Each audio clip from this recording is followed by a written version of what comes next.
বন্ধুরা, আমি স্বপ্না চলে এসেছি নতুন একটি মজাদার গল্প নিয়ে। আজকের গল্পটি অনেক মজাদার হতে চলেছে।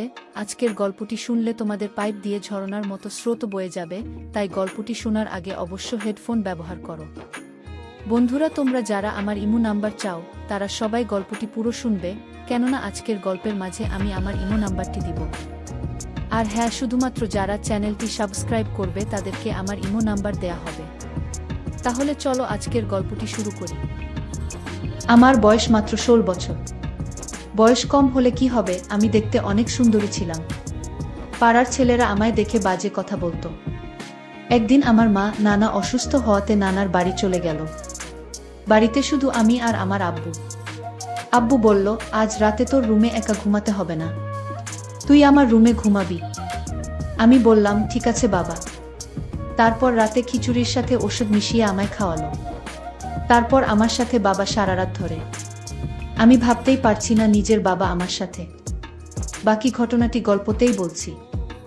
আমার নাম শিউলি, বয়স 16 বছর, ক্লাস 10-এ পড়ি।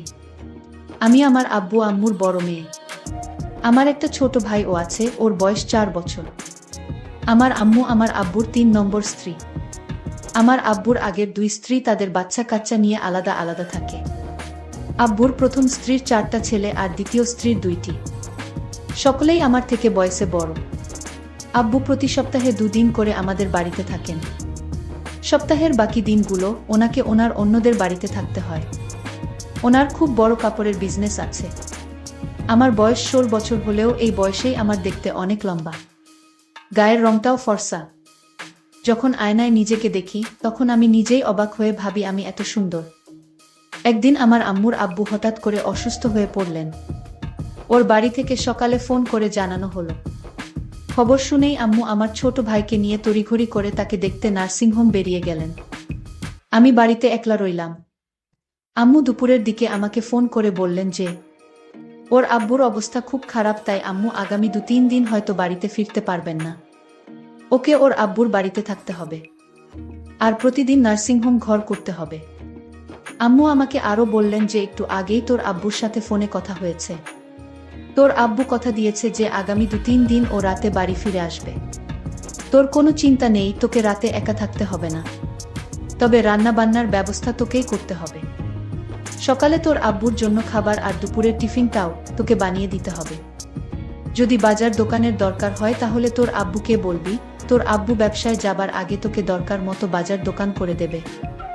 আম্মু জানতেন যে আমি যেটুকু রান্না বান্না জানি তাতে 2-3 দিন কাজ চালিয়ে নিতে পারবো। রাতে আব্বু ব্যবাস থেকে ফেরার পর আমি আব্বুকে বললাম, আব্বু তোমাকে চা করে দেব। আব্বু বলল, তুই পারবি তো গ্যাস জ্বালিয়ে চা করতে? আমি হেসে বললাম, আমি এখন একটু একটু করে রান্না বান্না করা শুরু করেছি, কোনো অসুবিধা হবে না। আব্বু বলল, অসুবিধে হলে বলিস, তাহলে হোটেল থেকে খাবার এনে নেব। আমি আব্বুকে নিরস্ত করে বললাম, তার কোনো দরকার নেই, আমি সব পারব। আব্বু খুশি হয়ে আমার মাথায় হাত বুলিয়ে বাথরুমে ফ্রেশ হতে ঢুকলো, আর আমি রান্নাঘরে চা করতে ঢুকলাম। আম্মু থাকলে আম্মুই আব্বুর জন্য চা করে। চা করতে গিয়ে মনে হলো আব্বু চায়ে কতটা চিনি খায় তা তো আমি জানি না। আমি তাই আব্বুর কাছে চামচ চিনি দেব সেটা জানতে বাথরুমের দিকে গেলাম। গিয়ে দেখি বাথরুমের দরজা খোলা। আব্বু কি যেন একটা করছে লুকিয়ে লুকিয়ে। আর একটু কাছে গিয়ে যা দেখালাম তাতে আমার চোখ চানাবড়া হয়ে গিয়েছে। দেখি আব্বু আমার জামা কাপড়টা ধুয়ে দিচ্ছে। আমি আব্বুকে বললাম, আব্বু তুমি আমার জামা কাপড় ধুয়ে দিচ্ছে কেন? আমি ধুতে পারবো, তোমাকে কষ্ট করতে হবে না। আমি হতবাক হয়ে গেলাম আব্বুর কাণ্ড দেখে। সরল মনে আব্বুকে ডেকে বললাম, আব্বু কি করছো কি তুমি? ওগুলো আমিও কাচতে পারবো তো? আব্বু বলল, ওগুলো থেকে তো ঘামের গন্ধ বের হচ্ছে। আব্বু প্রথমটায় কেমন যেন একটু থতমত খেয়ে গেল।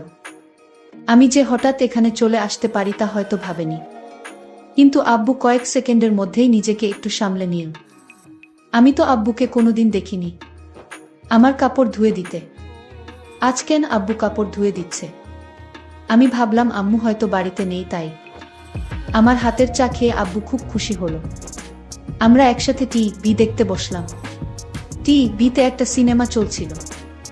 সিনেমাতে হঠাৎ একটা অদ্ভুত দৃশ্য দেখতে পেলাম, আর সেটা দেখে আমার ভয় করতে শুরু করলো। আর আমি ভূতকে খুব ভয় পাই। আব্বু আমার ভয় দেখে নিজের আব্বুকে নিজেরই কেমন যেন অচেনা বলে মনে হতে লাগলো।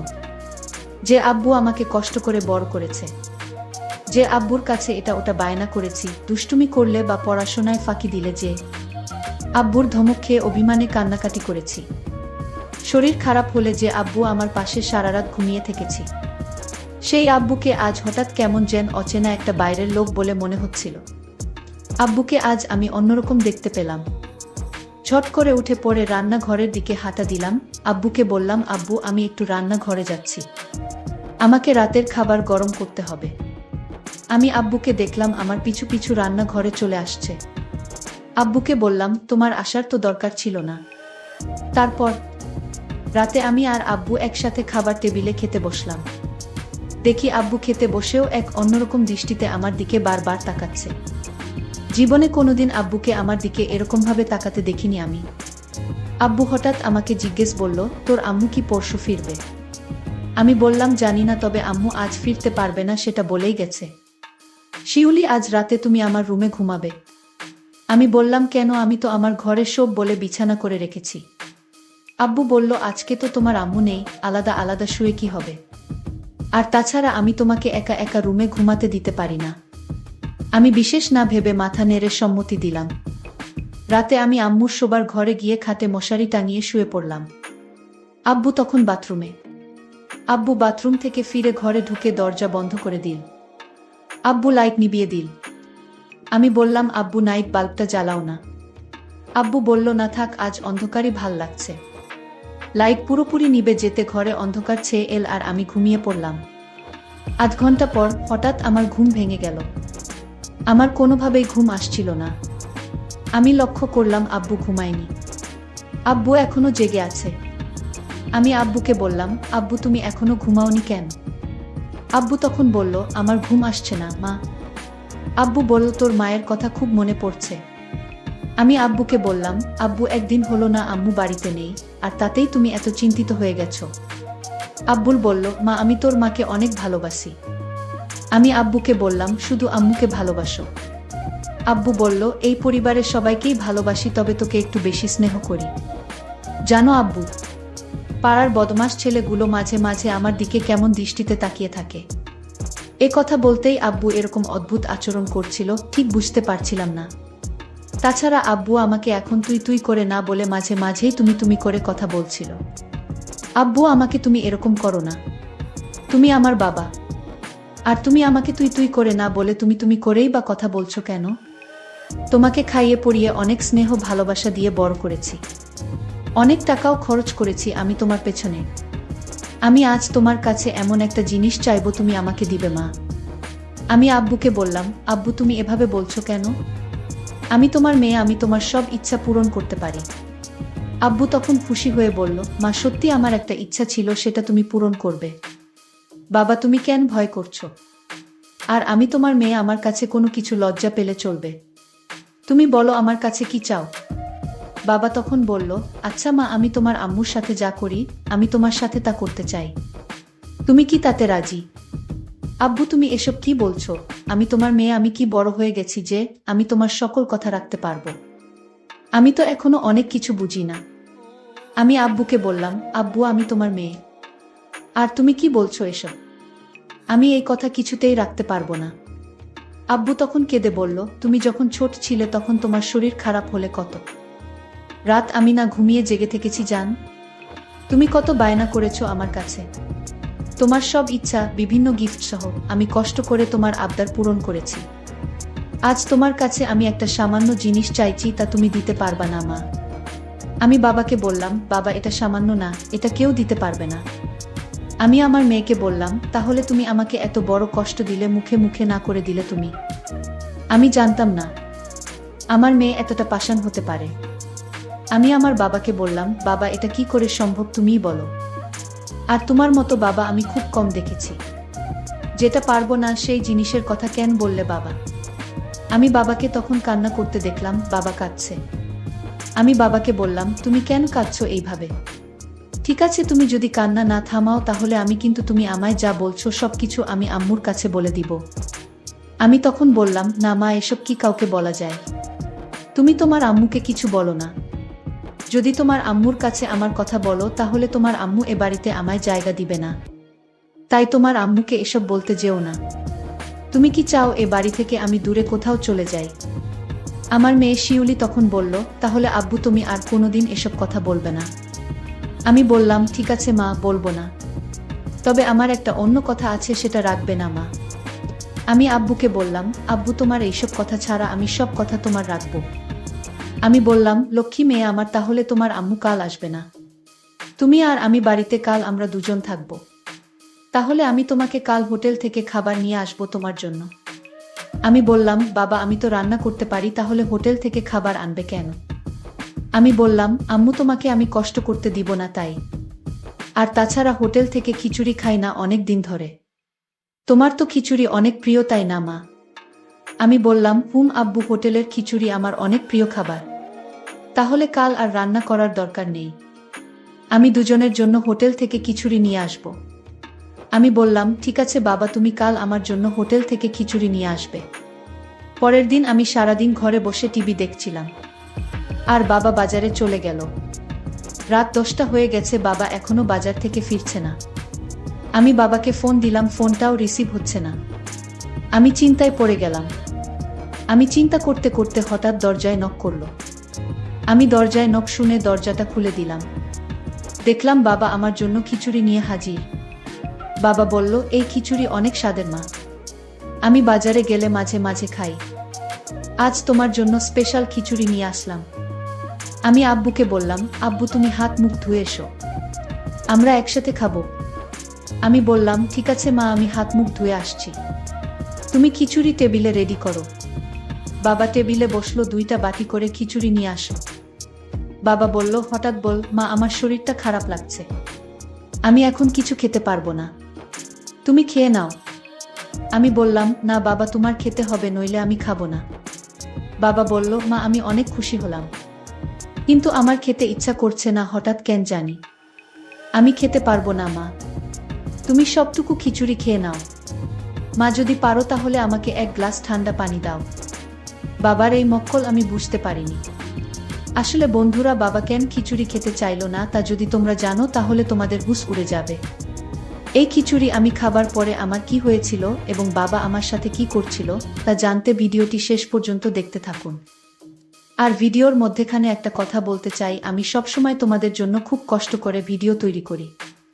তাই ভিডিওতে কষ্ট করে একটি লাইক করে দাও, আর এরকম মজার মজার ভিডিও পেতে আমার চ্যানেলটিকে সাবস্ক্রাইব করে পাশে থাকবেন। যাই হোক বন্ধুরা, আমি সেই খিচুড়ি বাবার আদেশে খেয়ে নিলাম। খিচুড়িটা অনেক টেস্ট হয়েছে, আমার কাছে খুব ভালো লাগছিল, কিন্তু খিচুড়িটা খাওয়ার পর হঠাৎ আমার মাথাটা যেন জিন জিন করছিল। আমার চোখ দিয়ে অন্ধকার দেখতে পেলাম। আমি বাবাকে বললাম, বাবা আমার জানি শরীরটা কেমন করতেছে, আমি ঘুমাবো, আমি আমার রুমে ঘুমিয়ে পড়ি। বাবা তুমি তোমার রুমে গিয়ে শুয়ে পড়ো বাবা। আমি মনে মনে বললাম, কাজ হয়ে গেছে। আমার মেয়ে তার রুমে গিয়ে শুয়ে পড়ল, আর দরজাটা লক করতে ভুলে গেছে আমার মাম্মি। আমার মেয়ে তখন বিছানায় শুয়ে পড়ল, শুয়ে পড়ার সাথে সাথে ঘুমিয়ে গেল। আমি গভীর রাতের জন্য অপেক্ষা করতেছিলাম। রাত যখন 2টা বাজে তখন আমি আমার মেয়ের রুমে গেলাম। তারপর তার বিছানায় বসলাম। দেখলাম আমার মেয়ে নিষ্পাপ শিশুর মতো ঘুমাচ্ছে। আমার মেয়েকে চাঁদের চেয়েও সুন্দর লাগছিল। আমি আমার মনের অজান্তেই ভুল গিয়েছিলাম এটা আমার মেয়ে। আমি যখন আমার মেয়ের দিকে তাকিয়েছিলাম তখন দেখলাম মেয়ে আমার খুব শান্তিতে ঘুমাচ্ছে। আমার মাথায় মাথায় বারবার জানান দিচ্ছিল, আজ তোমার সুযোগ, আজ তোমার এই সুযোগ কখনো চেয়ে দিও না, কারণ এই সুযোগ তুমি আর পাবে না। আর তাই আজ তোমার সময়। আমার মাথায় এই চিন্তা ভর করল। হঠাৎ লক্ষ্য করলাম আমার মেয়ে আমার দিকে তাকিয়ে রইল। মাত্র দেখলাম ঘুমিয়ে আছে, হঠাৎ চোখ খোলা, এক দৃষ্টিতে আমার দিকে তাকিয়ে রইল। আমি একটু ভয় পেয়ে গেলাম। আমার মেয়ে কি না কি মনে করে এত রাতে তার রুমে আমি আমার মেয়েকে বললাম, মা তুমি মশারি টানাতে ভুলে গিয়েছো, কিন্তু তোমায় মশাই থেকে বাঁচাতে আমি মশারি টানিয়ে দিতে আসলাম। দেখি আমার মেয়ে কোনো কথা বলে না, আমার দিকে এক পলকে চেয়ে রইল। আমি বললাম, মা তুমি কথা বলছো না কেন? আমার আরো একটা জোরে ডাক দিলাম, মা তুমি কথা বলছো না কেন? আমি আমার মেয়ের নাকের কাছে হাত দিয়ে দেখলাম সে নিঃশ্বাস নিচ্ছে না। আমি বুঝতে পারলাম আমার মেয়ে দুনিয়াতে নেই। আমার মেয়ে মারা গেছে। আমি চিৎকার করে কান্না করে বললাম, আমি একই করলাম, আমি আমার মেয়েকে নিজের দোষে দুনিয়া থেকে বিদায় করে দিলাম। আমি তো জানতাম না যে এই খিচুড়ি খেলে মেয়ে মারা যাবে। আমি ভেবেছিলাম ঘুমিয়ে থাকবে, কোনো হুঁশ থাকবে না। এখন তো দেখি আমার মেয়ে মারা গেছে। আমার শাস্তি হওয়া উচিত। আমি এভাবে চিল্লাতে থাকি। বন্ধুরা, আজকের গল্পটি এখানেই শেষ করলাম। ভালো লাগলে চ্যানেলটি সাবস্ক্রাইব করে পাশে থাকবেন। ধন্যবাদ।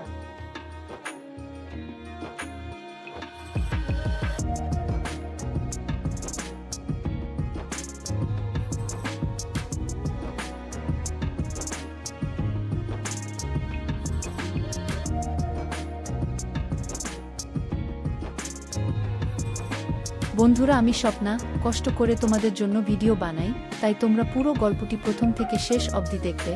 যারা নিয়মিত আমার চ্যানেলের ভিডিওগুলো দেখবেন এবং শুনবেন তাদেরকে আমার ইমো নাম্বার দিব পরবর্তী গল্পে।